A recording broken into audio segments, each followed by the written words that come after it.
In this video, we're going to talk about soldering and some techniques used in applying solder to your projects. And I'm going to share a few tips that I've learned through my experience. Let's get started.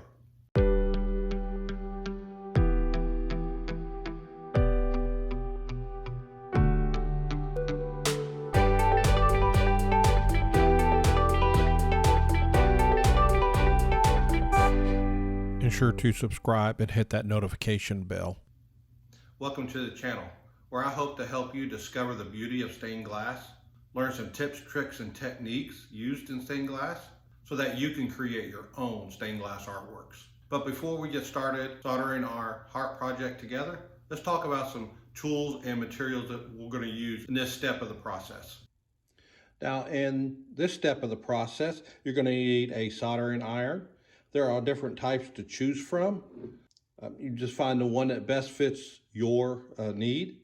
There are multiple types of solder out there. You can use a 60-40, which I'm using in this project, or a 50-50. I keep both of these on hand. The 50-50 I usually use to put down for a base for larger projects, or if I come back to do some embellishments. There are three different types of fluxes you can use. You have the liquid flux, which actually smokes a lot, but is the easiest to get off of your project. Then you have the gel flux. This particular gel flux actually stays where you put it, doesn't run, has no odor and no smoke, so it's easy to use indoors and not have to worry about so much fumes. And then you also have the paste flux. Again, the paste flux is actually the hardest to get off of your project, so you got to make sure you clean it well if you're using paste flux. You're going to need a hobby brush to put on your flux. Usually I use the acid resistant brushes, and then I actually use another container to put my gel flux in. Finally, another item you might need is some pre-made rings and either a needle nose plier or regular pair of pliers to hold the ring while you solder it to your project. If you find this information helpful, ensure to smash that like button and subscribe to the channel. With that, let's go ahead and get started on our heart project. Now, the first thing you want to do when you're soldering your project together, you want to make sure that once you get it all together that it doesn't move around on you. So what I've done is I put some pins around just to kind of hold everything into place. Then we'll go ahead and tack solder all the different joints together or different spots within the project. And then we'll remove those out, and then we'll go over the different techniques that you can use in creating your solder beads. There's some different techniques or methods that you can use to solder your joints up together. So the first thing we're going to do is we're going to solder our area together, or tack I should say, and I'm going to hit these joints up first and then up towards the ends a little bit, just so everything's kind of held together pretty good.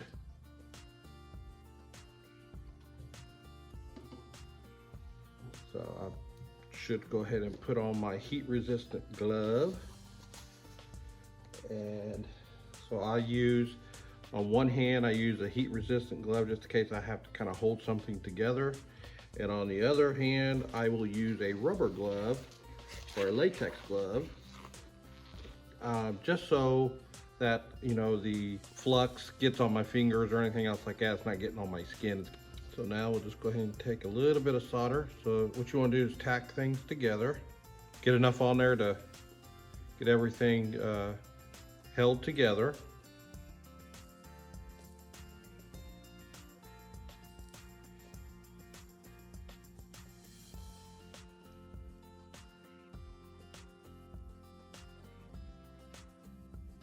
And once we get all this held together, we'll be able to remove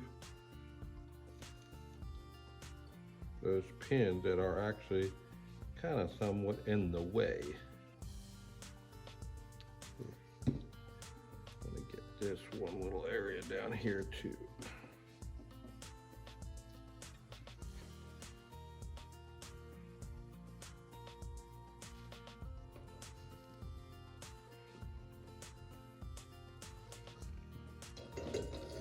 Okay, now that we've got those together, we can remove these pins. Now they also I just use push pins at times. When I start getting into larger projects, I will use these horseshoe nails. These have a flat side on them, so that way you can really keep it straight up and keep it right on your line or where it needs to be. But for a smaller project like this, the push pins are fine because I'm not really trying to fit it in one particular area. So if it, is off just a little bit or pushes one way or off the pattern, it's okay because there's nothing outside of there. All right, so now you have a couple methods that people use to get their solder lines. I'm going to show you a couple that I know. There may be more out there. You kind of have to find your own method to really get to the end result of getting the smoothest solder bead that you can have. That's really what you want to do, because if you get a really smooth solder bead, then it looks really good, especially when you add patina or anything else on. You get really smooth lines. So that's what you ultimately want to strive for. I'm still in my ability to make those ultimate smooth solder lines. So I'm always practicing, always trying to get to that point, to get to that level. So I think it only comes with practice and understanding what technique works best for you. So there are a couple ways. Some people, and this includes me at times, will do it just by putting some solder on this way.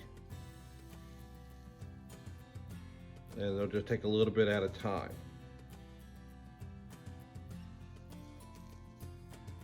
Now, I have seen people do it this way as well, but as they do it, they tap as they go along, kind of like a tapping motion.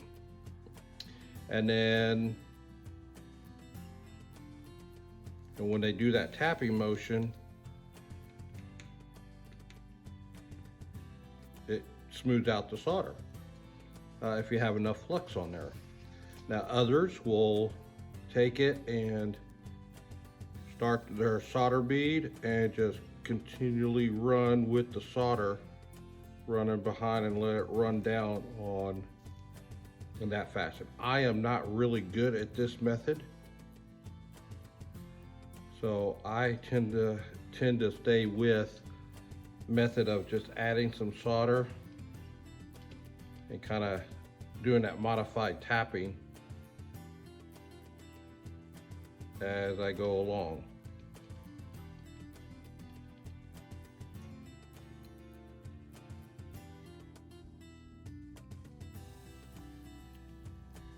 So those are a couple ways that are methods people use when they add their solder on.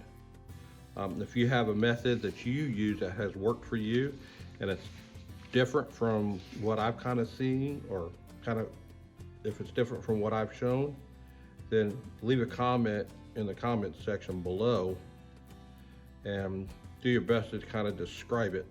I'd be interested to see other methods that people use. So here we'll just go ahead and get this all soldered up here.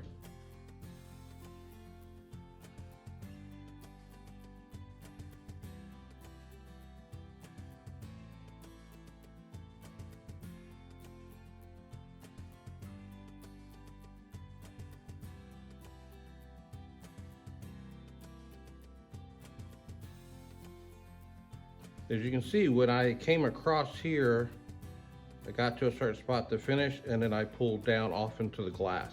If you pull straight up, you're gonna have a tendency to have those little pointy ends, which are sharp and can actually hurt somebody or cut you open.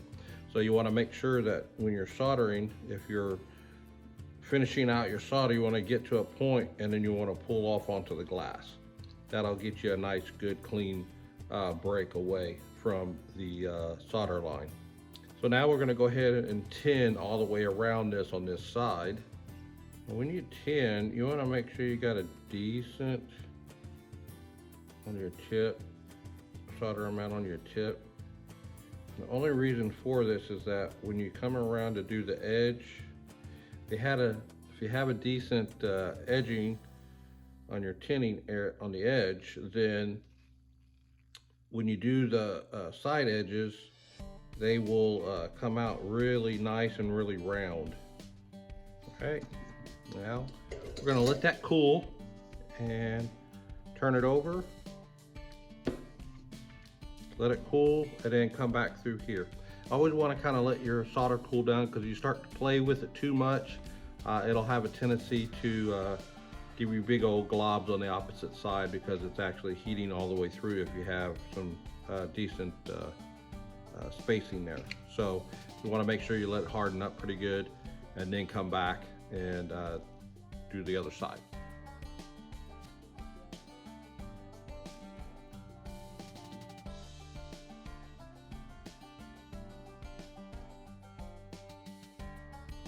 And then you want to check around to see if you got any copper foil showing on edge, because sometimes, so like right here, show you, it may look like you've got it all good to go, but then if you look at it from an angle, I don't know if you can see this, you still have a little bit of foil exposed right here. So you want to make sure you go back over it just to make sure that you have gotten that bit of it. So now that was able to be covered up. So you just do want to look at those at a different angle just to make sure that you don't miss those areas, because the light, depending on the type of light you have, it can shadow it and you won't see it. Now we're going to do the edges. I'm going to actually cover this in more detail in a later video in this series, so I'm going to go through this pretty quickly just so we can get this project completed up, but this will be included in more detail in a following video.